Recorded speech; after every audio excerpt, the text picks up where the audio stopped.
klab mar tim mar cricket ma Siaya dwaro ni piny owacho mar kaunti no omigi sir mowinjore mondo gibed gi yote tayo tukegi. Kocha mar tim no Joseph Oduor wacho ni osebedo ka ojwang'gi maonge sir ma gisebedo ka giyudo kowuok e kaunti.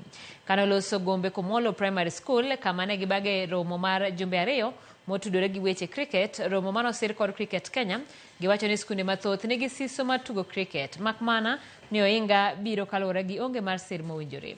Kocha wadgi Griffin Somondi bende nobedo gi paro makamano. Nyithindo sang'eyo cricket gima koro tek en ni koro equipment tin to joma dwaro tugo to ng'eny. Tugo koro nitie ground to wasal travel nyaka Kakamega motugo gi timbe moko kod Vihiga.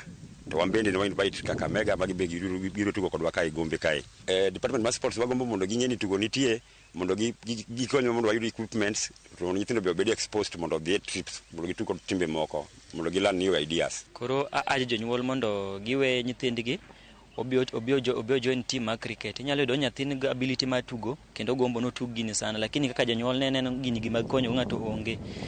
Society mantie society maneno no mpira games moko mesani tugo school moko mani tugo chongo ema gineno no games to kaka games kaka cricket, hockey, table tennis ma ok gine ka games masani gino ma games mag jo